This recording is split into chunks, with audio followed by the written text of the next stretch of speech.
Hello everyone. Welcome back to the Black Blockchain Summit 2021. It has been super interesting, just like the other years. We have amazing speakers, we have amazing Black blockchain leaders, and the topic that we're about to talk about is really interesting. This is empowering Black communities using blockchain. So now what we want to talk about is how do we do that? How do we empower Black communities across the world, globally? I'm currently in Harare, Zimbabwe, and this conferences like this, technology always show us that it is possible to collaborate and work together, and as Black people globally. Again, my name is Tongai Chocho. The co-founder and CEO of AfriBlocks. We are a global Pan-African freelance marketplace. And what we do is we seek talent across the globe, Black developers, designers, engineers, and connect them with remote jobs across the world. And I'm super excited to be here today. And we have Pasa and we have Rosaline. They're going to introduce themselves, let us know, the organizations they represent, and the amazing work that they're doing. So I'll leave the floor to them, a minute or two to introduce yourselves. Let's start with Pasa. I go by FASA. The organization that I work with, I'm the co-founder of the Presence Browser. I also have an organization called UMI, which is the Upward Mobility Initiative. And the key things that we're focused on is building out a digital infrastructure for our people. We actually believe that economics alone is not the answer. There's a lot of discussion around rebuilding Black Wall Street and creating marketplaces and investing in crypto, but we actually need a supply chain that we can have sovereignty over. We actually need a digital landscape for which we can create jobs and we can control the innovation and the intellectual property that's being cultivated from those resources. The long game instead of the short game. We have a tendency to have to look out for our best interest right now because the world is converging on our culture, on our influence in terms of markets and everything else as well. But we never really have an opportunity to be at the forefront of the actual development and the innovation and having control of our supply chain. So that's something we're very passionate about. And I look forward to talking more about it. Really excited to be here at the Black Blockchain Summit again. I think this is my third or fourth year. It's all mixing together, but just really excited. Thank you. Great. Thanks for that introduction, Rosaline. Thank you so much for having me. My name is Rosaline Wanjiru, currently the research lead at Utafiti. Utafiti is a crypto and digital assets investment advisory outfit. And our purpose is quite simple, that we want people to be able to benefit from crypto as an industry and not just have it as a passing phase, because one of the key hurdles to people actually embracing crypto is simply understanding what it is, away from the hype, away from the government restrictions, and away from the misconceptions that have really kept a lot of people in fear, uncertainty, and doubt.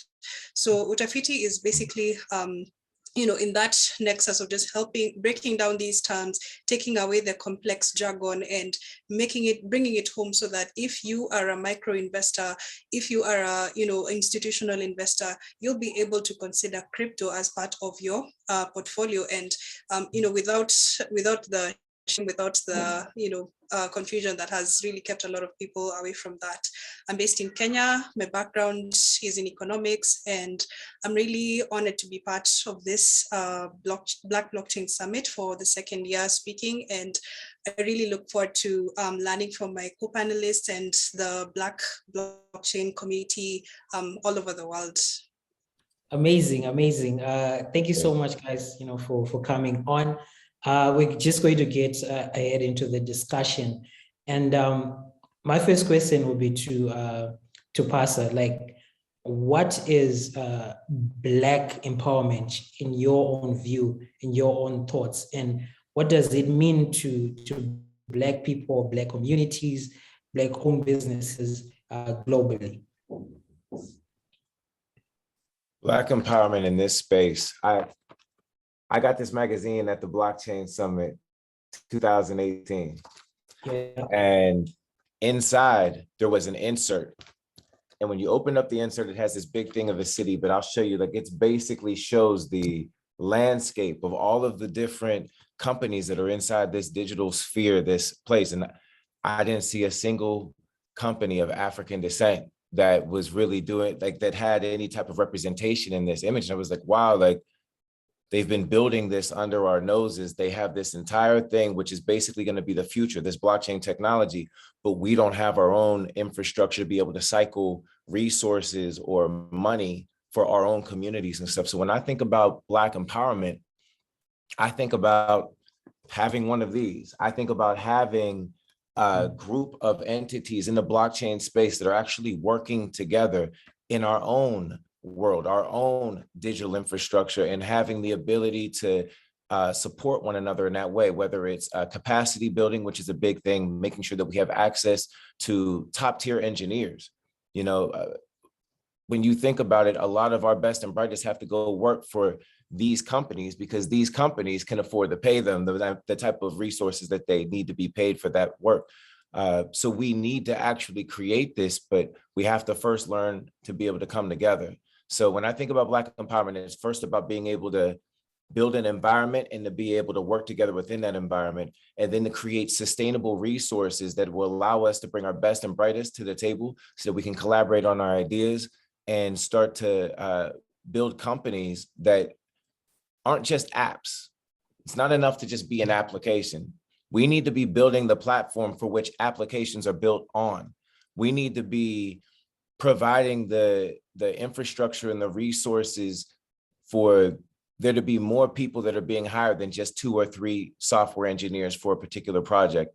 We need to be able to hire a company, an entire Black-owned or African company of African descent that focuses primarily on whether it's the legal behind the blockchain, the graphic design, the engineering, the UX, UI, the back-end development. There's all these different things, but we're not able to get those jobs and get those contracts. So that's it's a big thing. It's a big point, something I'm really focused on. And that's what I see Black empowerment as, is, you know, us owning our own. Understood. That is an amazing, description and thought process around, Black empowerment. I'll pose the same question to Roslyn around, that community. Like, it's amazing that, we're here on this call right now in different parts of the world.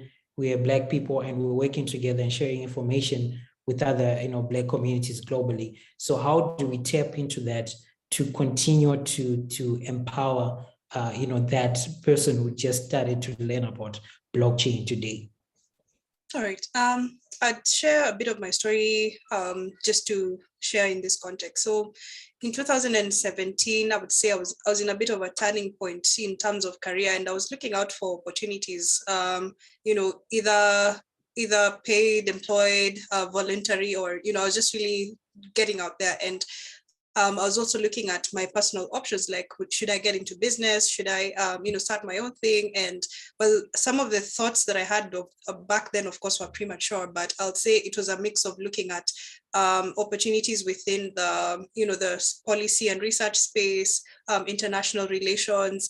I was looking at data science, data analytics, and I was also looking at getting into publishing and, just looking at a mix of my learned skills and my natural skills, right? So it was in this space that I started to learn about blockchain as a solution to cybersecurity. And I felt that as a young economist, seeing this is where the future of value is going, then I needed to be part of that some way, somehow, right? And in learning about this, then as cybersecurity, seeing that, first of all, there were very few women represented, and more so people of color that were just, I couldn't find so many people to connect with. I thought I needed to do something about it.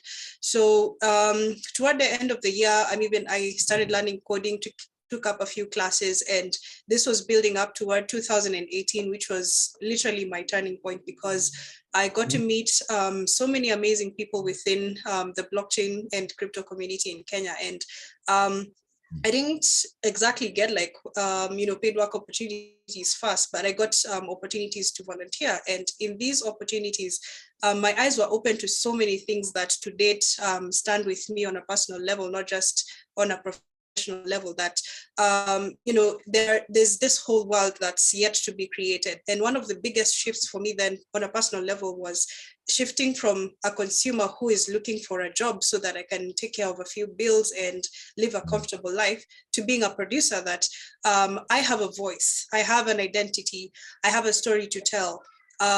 There's a measure of impact I can actually leave in creating my world, and not just leave behind, while I live. And I resonate a lot with what Fasa has just said, that we don't have enough African communities being represented in these amazing companies and building the infrastructure. So for me, it was that I got to connect with these communities through my work in research. And I felt that as a young economist, then I needed to give my voice there. So a lot of the talks that and forums that I've been part of in the last 3 years, I would say, are not only to bring awareness first, but also just to show that this is possible, for us to rally, for us to connect, for us to collaborate, and not just to compete that, I'm a young person who's starting out my business, so I have to, sweat in the hours, be an entrepreneur, do my own thing and build my own empire. And that's it, that narrative lacks the depth of identity, because I feel that for us to truly appreciate empowering the Black community, we can't ignore the aspect of identity, right?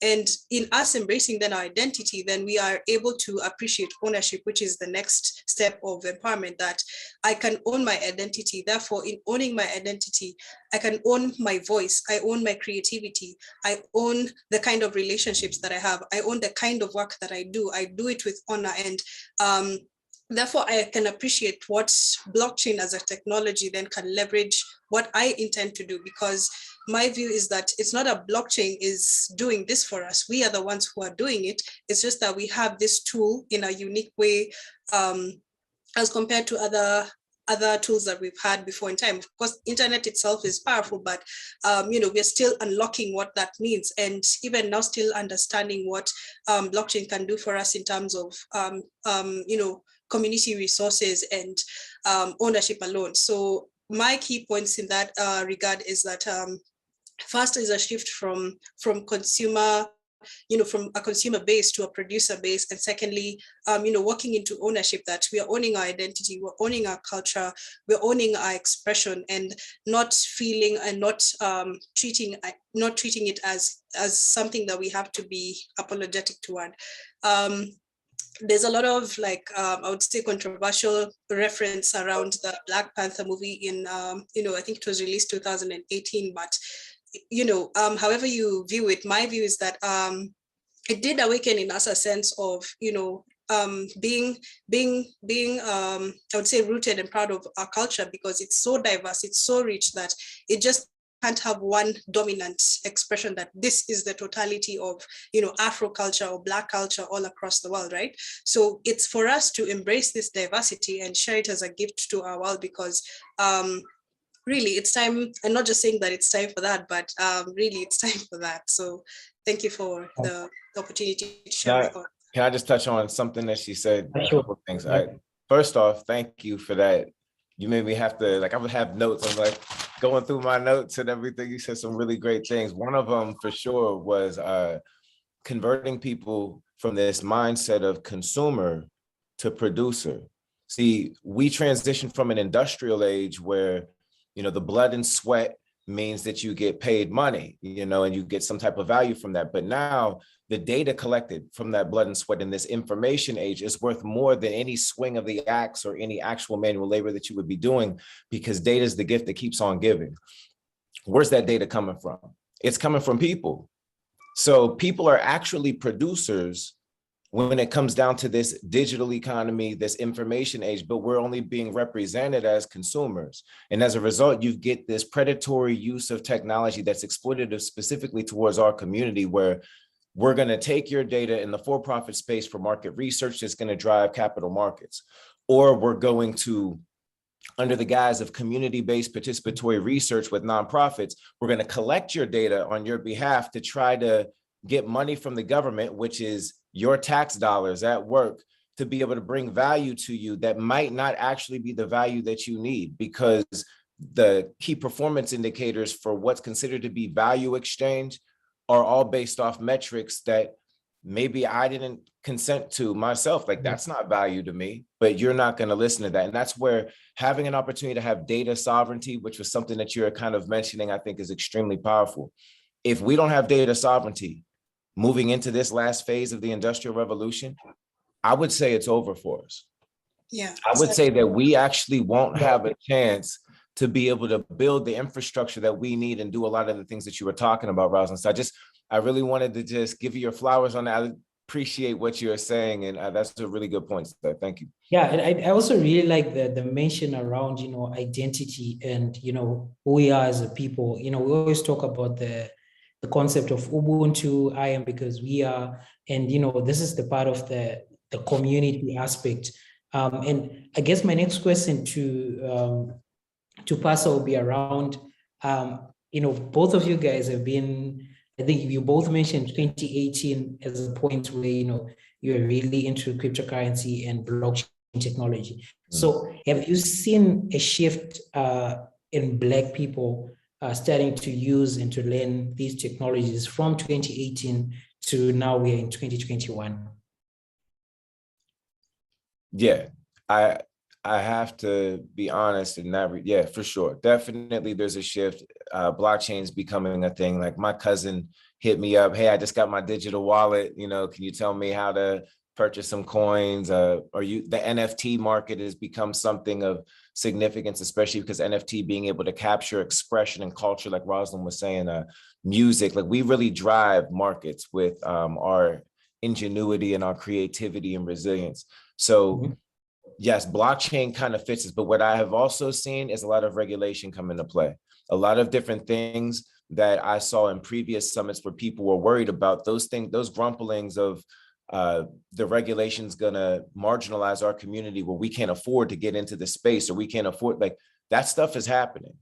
It's happening, and it's happening in the slightest way. It's not just government. It's really like other organizations and from other communities being able to set a standard without us being able to set some of those standards ourselves. We don't necessarily have that agency. And so that is one of my fears, is that as more opportunity happens in this space, that we don't have enough people that are laboring on the policy side to ensure that we have continued access to it. Because there is a learning curve.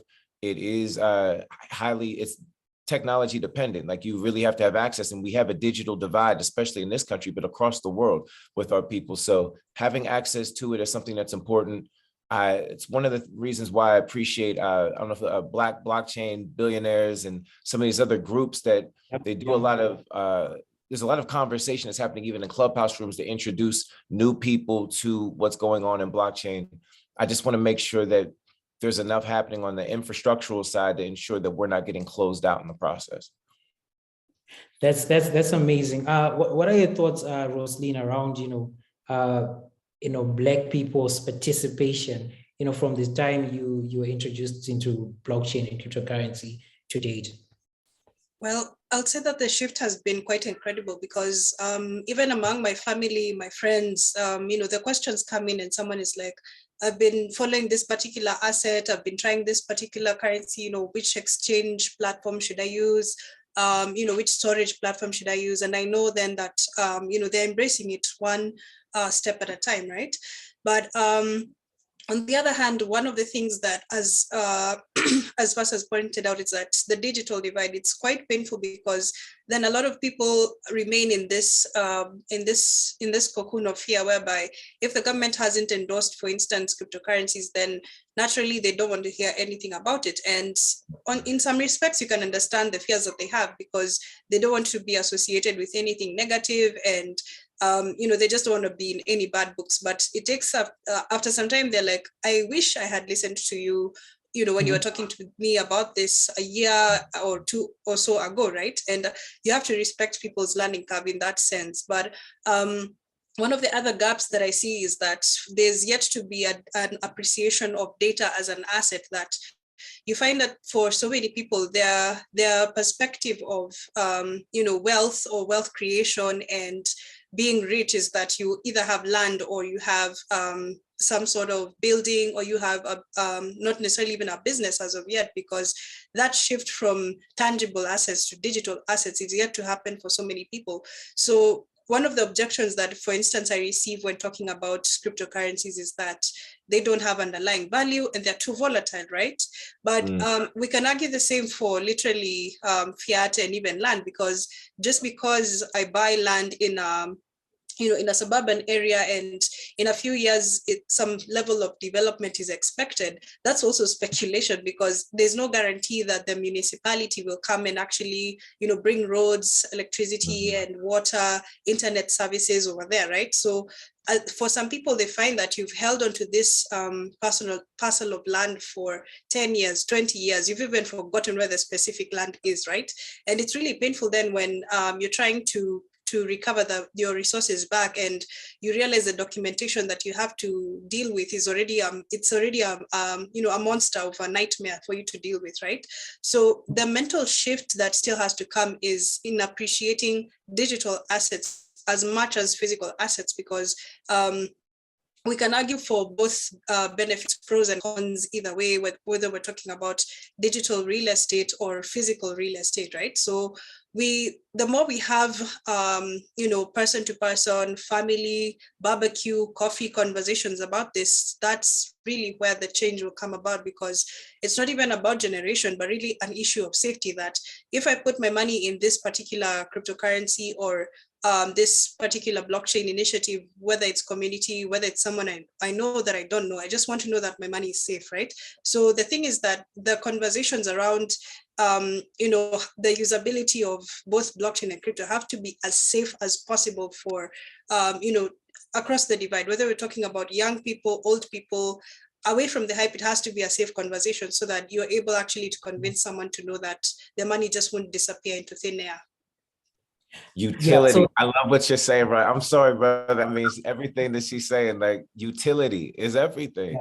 If you can have all these coins and everything, but what is what value is being exchanged? How is it being used? And what's the longevity of that? That's the thing. Like, with all due respect, the NFT market, there's a lot of great things that are happening, but we have to make sure that value is exchanged. We have to make sure that it's pegged to something that's going to still be here in 10 years. We can't afford to look at this industry and pass up the opportunity to build something that maybe starts slower, but has a greater impact in the long run for our community, as opposed to, if we go out here and we just do this art, you know what I mean, with the NFT stuff, which I think NFT and art actually, I think is a great thing, but I would love to find ways to wrap that into building something that leads to us appreciating the true value of a digital asset and what it really could mean for our people. That's So here's the question to you. We've been saying, using blockchain. So let's make the shift, because most people seem like they're only thinking about cryptocurrency, but let's talk about blockchain, the technology. Like, how do we use that to empower Black communities? Because if you talk about cryptocurrency, you're just probably in the space of speculation, probably in the space of I'll buy this, I'll hold this. But now let's talk about the technology building using that blockchain technology. What are your thoughts around that, person? For sure. I think one of the most powerful things is when we're talking about utility is the use of a smart contract. I believe trust is something that in our community, we haven't been able to trust anybody. And for us to be able to create trustless systems where I don't need to trust you because there's a smart contract in place that acts as that trust to guarantee that you uphold your end of the bargain and I'm upholding my end of the bargain, whether it's for work that's being done, whether it's for incentivizing a behavioral change that maybe we specifically have an understanding of and other communities might not. Like I think that our family structures are under attack. I believe that there's certain socioeconomic circumstances that we have to deal with that people do not have to deal with. Even if you look at the COVID-19 and how that's changed things. And so I really believe that the use of smart contracts and different applications, that real world applications for the smart contracts that improve people's quality of life by whether it's increasing literacy, whether it's just looking at a lot of the dependencies that we have that only we would know about, which means that we would have to have our own research facilities that have access to that data so that we could create smart contracts that actually matter. Like, what's a smart contract that would incentivize people that have comorbidities, which is primarily a lot of our people in this country, to be able to do certain things a certain way that would improve their quality of life or protect them from other things in the future. I think things like that would be powerful all the way across sector. They've created these UN SDGs. So one of the things that we're doing, we're working with the Forbes funds, my organization, UMI, to be able to identify the different resilient communities that exist across the UN SDGs and allow those people to come up with the metrics for success. Like, how could we improve your life as it relates to food? How could we improve your life as it relates to your personal health, as it relates to housing, as it relates to education, all things that we suffer from the most? Having and gathering that data in an equitable way, meaning that there's data sovereignty. We're not taking your data, making sure that our people have access to the data first. They know everything's going on and it could potentially even be monetized on their behalf. And then bringing our researchers in and creating smart contracts from that data. That's one of the things that we're doing with them, to be able to identify at-risk, vulnerable communities, is what they say, what we're labeled as, but really being able to address the concerns that they deal with on a day in and day out basis using smart contracts and stuff. That's without trying to dive too deep, I think that's one of the examples. Sure. Yeah, Hi, that's this is Jen. Hi, this Hello, is Jenna Jenna. Roscoe. Hi, how are you? Hey, Janae. Great. So Hey, Jenna just joined us. Rasa. Jenna just joined us I from did. the call. Can you just introduce yourself quickly? Sure. Yeah, I'm Janae Roscoe with Operation Hope. I run our government affairs and public policy shop out of Washington, D.C. And so I work with federal officials around this space, what they call innovation, and also working 3 decades on Black issues and on innovation and social entrepreneurship. This is a space that I'm near and dear to my heart. I sent to someone who helped me get on this call. Thank you very much, Pascal. An article that's in Hoover, and it's one of the articles that I highlighted by Forbes magazine, and that's really what I'm going to pivot a lot of my conversation around. The Forbes article is called "Why Black Investors Seemingly Prefer Cryptocurrencies Over Traditional Stocks."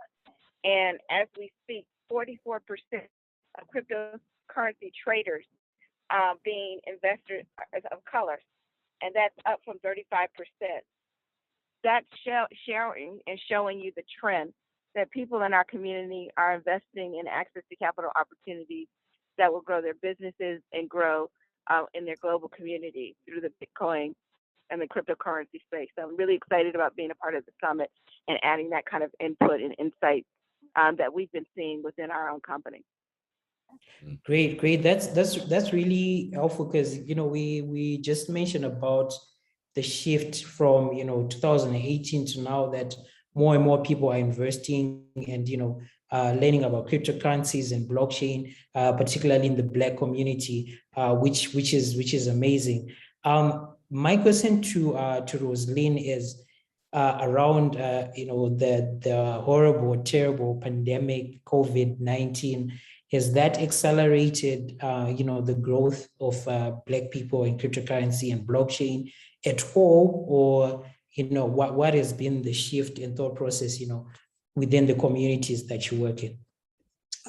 It's the pressure around the pandemic and income has definitely pushed people to consider crypto as an alternative, because with let me just break it down literally to for Kenya, the average income is about $500 a month, because the per capita income, factoring that, and the fact that about only 75,000 Kenyans earn above $1,000, that means like the majority of the population is earning literally less than $500.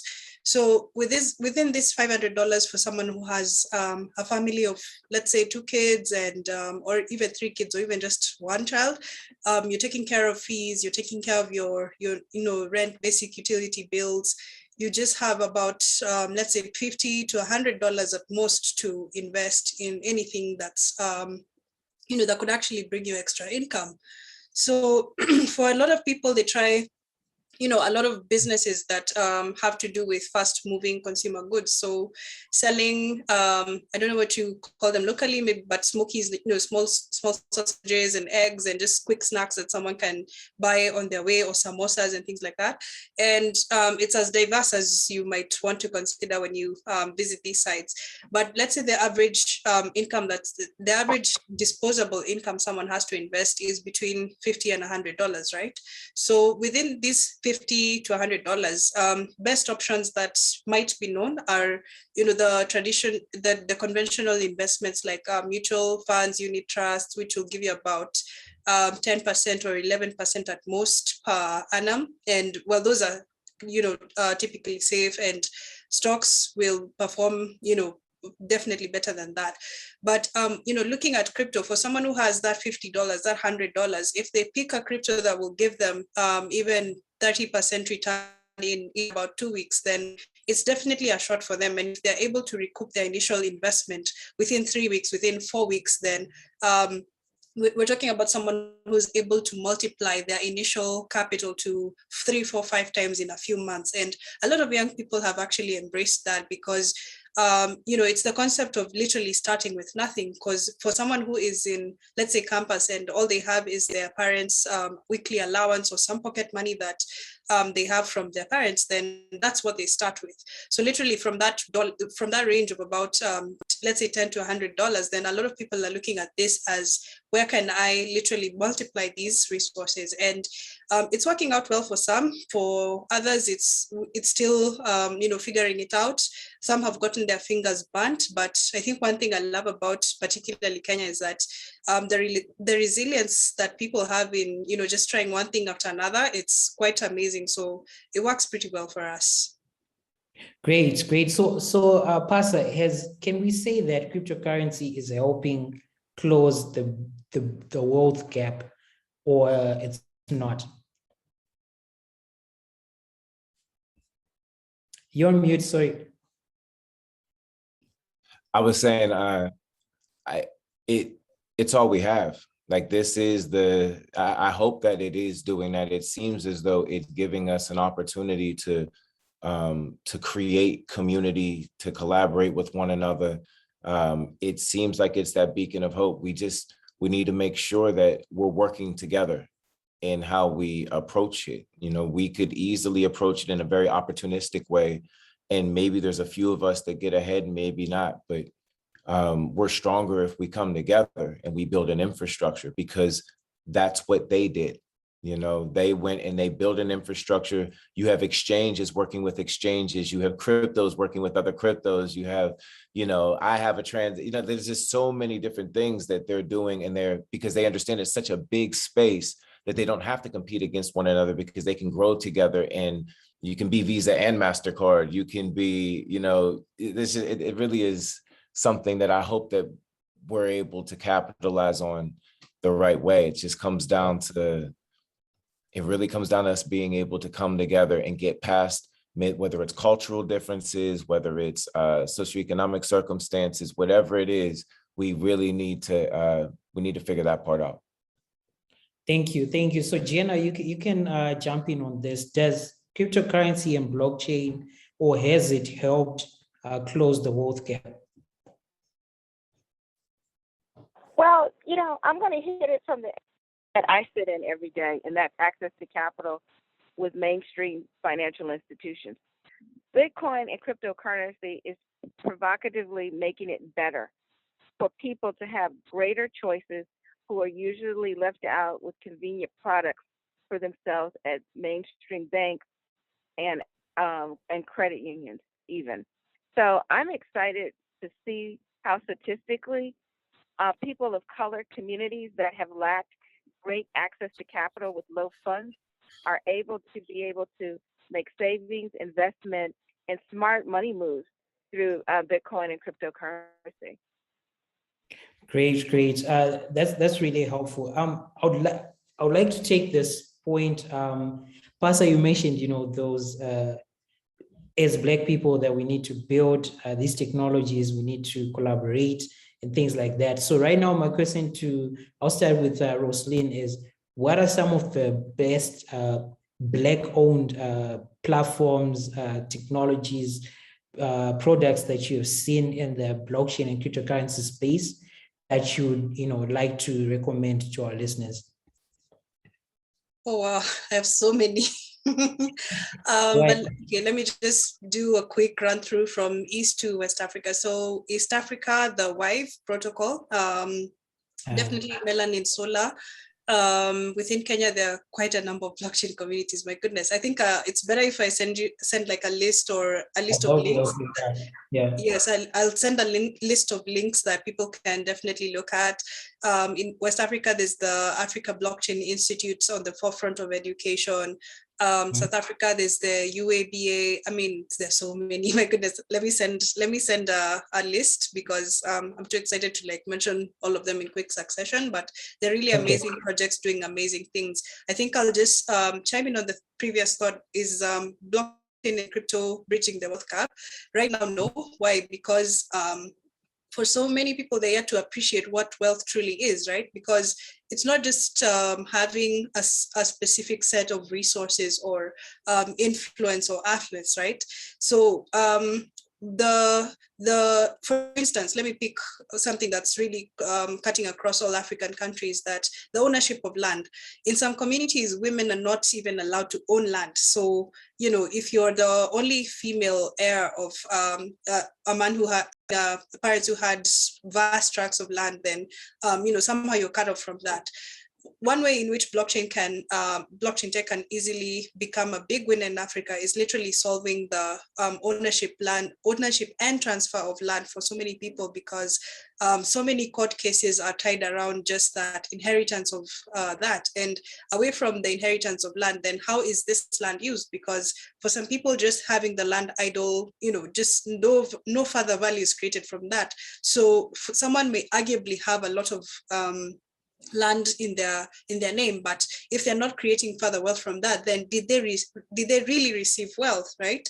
And I think for me, one of the things that I'll really be vocal about in the coming years is a call for us as a community to appreciate data as a resource, data as an asset, and realizing the opportunities that we can create not only for ourselves, but for our communities, as we understand how to not only to monetize, but to create further value from that. And one of the key things I'll say is in culture appreciation, because for Kenya, we don't as of yet have a cultural tour that would take you through the 44 communities that are part of the entire country. You don't have a year-long excursion that will take you through 47 counties, and you don't yet have one that will take you through going from the desert safaris far up north, far down south, the entire coastline. Sorry to cut you off. I see our time is running up. Yeah, so I'll just find it out with that. Send through those resources. I'll just ask, 3 recommendations from Jenna and 3 recommendations from Basa. Jenna can go ahead. All right.